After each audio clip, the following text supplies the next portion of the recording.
Hey guys, Dave from Nerdarchy, for nerds, by nerds, hanging out with this nerd. Nerdarchy Ted. Today we're going to talk about entering the gentle person into your D&D game.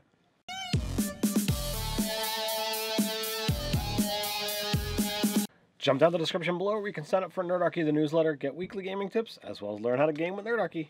Old Spice has released the Gentleman class, and there's now a mixture of varieties that are out there in the wide world.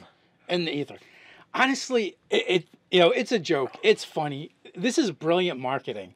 People are writing blog posts on their website. People are sharing it all over social media. And for Christ's sake, we're doing a video on it. And this isn't even the first video that's been done on it. That is correct.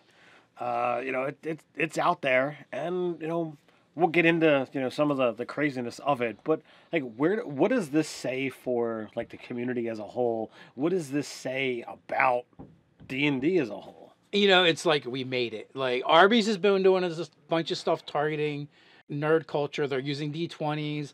They're using swords from popular video games. They're making all kinds of references. Now a company like Old Spice is putting out an ad marketing towards gamers, using their lingo, speaking their language.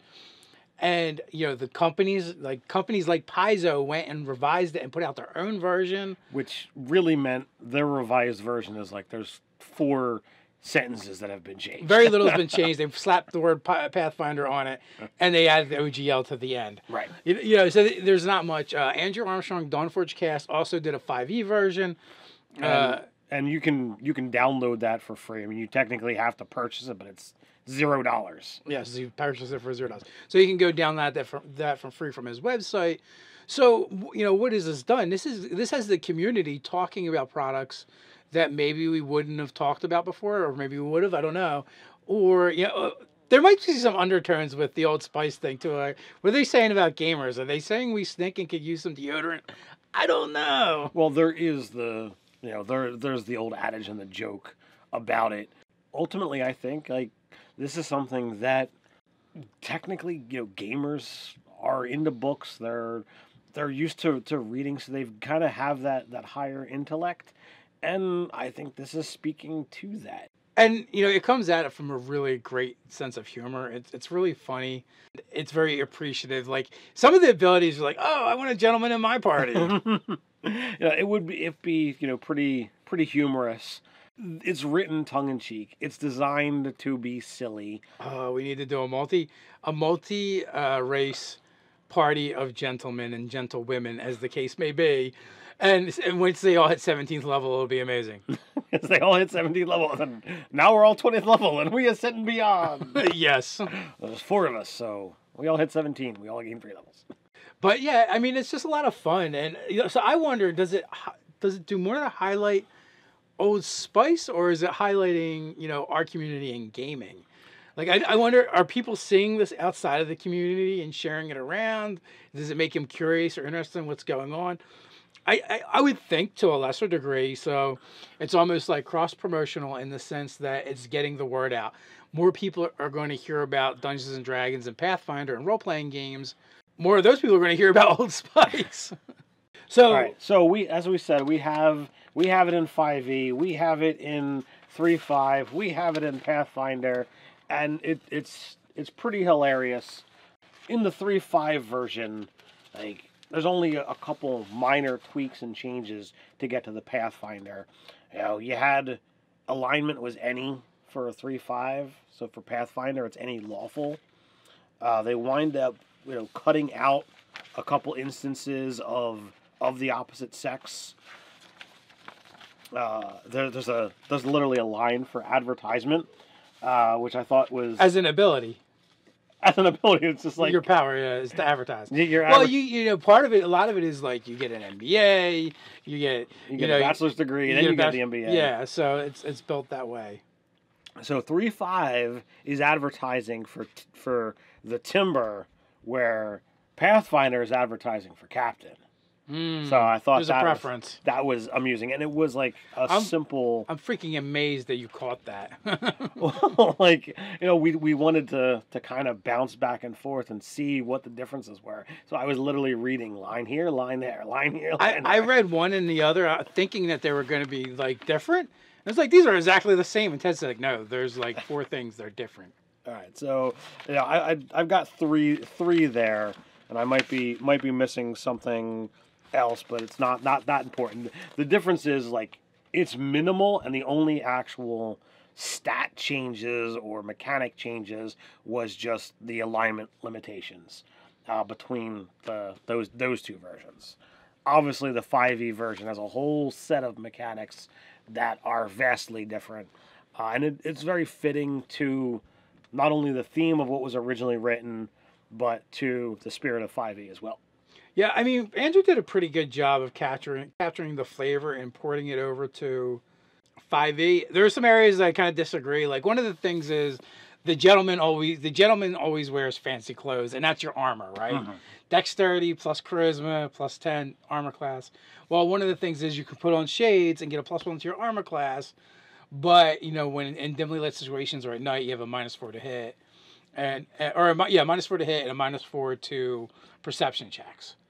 Well, so he ported that straight over, and I think it should have been disadvantage for 5e. I would absolutely concur.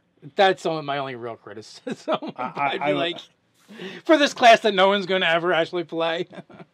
So, like, if you actually compare it to other classes, you get silly stuff. Some things are going to be off the charts, weird and broken. Like you said, 17th level. You know, you've reached the point that you are so awesome, everyone else around you gains a level. Okay, you did. Let's not like totally like snub this one. You did upgrade your haircut. Like, your haircut was already pretty freaking amazing. It was the cat's meow. It was awesome before, but you upgraded from there, so everyone gets a level. I think you're underplaying that a little bit. That doesn't fit with the typical, you know, 5th edition design, the meshing with the rules, however you want to call it. It doesn't really go with the flow. You are so powerful that you make other people gain levels. Like, you know, all right, I'm 1 XP shy. Let me get into a town and talk to that nobleman, and boom, I'll get my extra XP, and everyone in the town gets more powerful. You know. Sounds about right. It's a really good haircut. Next thing you know, you're going to tell me the fact that you transcend everything else and are able to make things just explode with your mind. You're probably going to tell me that is off the charts too. I think it is. You in trade for that, you lose all skills and all abilities. You know, you technically don't exist there anymore because you're just too cool. Now, prior to that, most of your abilities are crap anyway, but they're all funny. Like things like when you get your MBA, now when you sell stuff, you can sell for 15% more.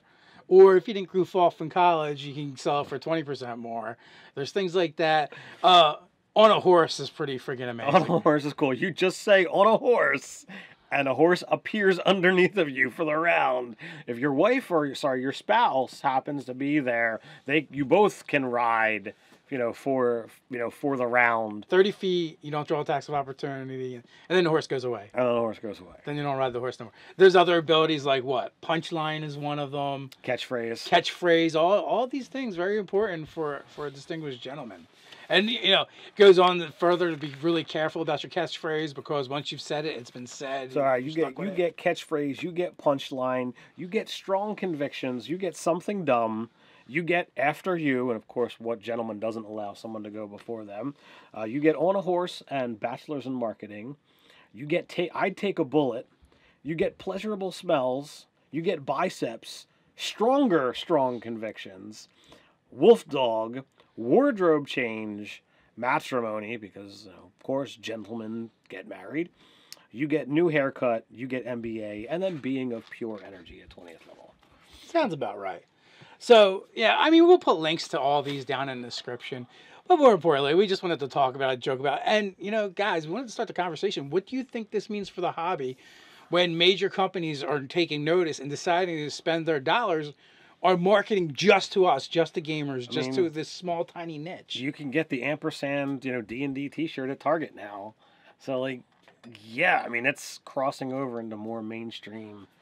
You know, We've made it into the wider world. I would think so. So what do you guys think? Great place to continue that conversation down in the comments below. While you're down there, don't forget to like, share, and subscribe. Hey, you can go check out Nerdarchy, the store at nerdarchy.com. So until next time, Stay nerdy.